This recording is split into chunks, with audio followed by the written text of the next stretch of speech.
Brianne Burnson with Plum Fabulous Foods, and I wanted to talk to you this week about interplanting.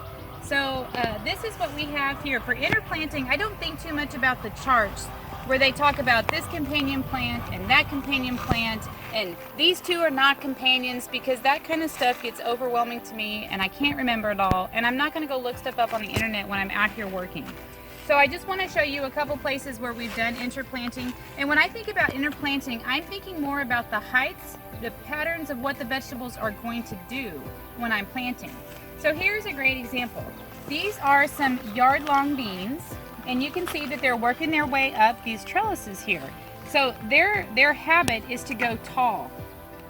Now along the bottom, I've got these watermelons. So these watermelons are planted along the outside edges of the bed, and they are freely roaming all over down these walkways here.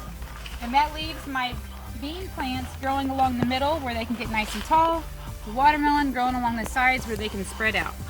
Here's another example where we have interplanted, again, knowing the habits of the plants that we're going to plant. So down the center of this 4-foot wide bed, we have these eggplants, and they're going to get nice and tall down the middle. And then along both sides of this eggplant bed, I've got these green beans that are planted. And they've been here a while, so they're starting to kind of get played out. So when these guys get pulled out, I'll probably go ahead and put some cantaloupe seeds or something in their spot, something that will take our Texas heat during the summertime, and that will vine along the ground and allow these eggplants to continue growing nice and tall.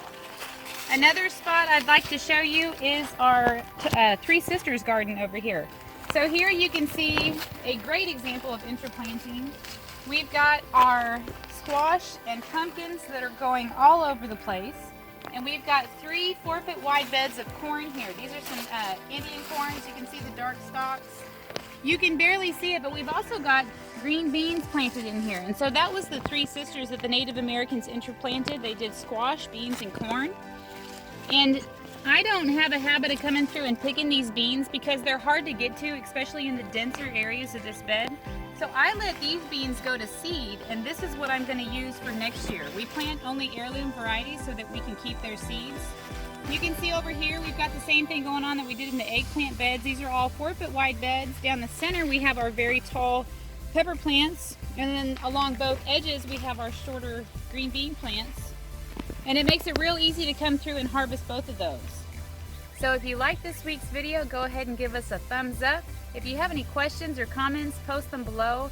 Check out our website, plumfabulousfoods.com, and if you like our YouTube video series, go ahead and subscribe to us. Have a great day.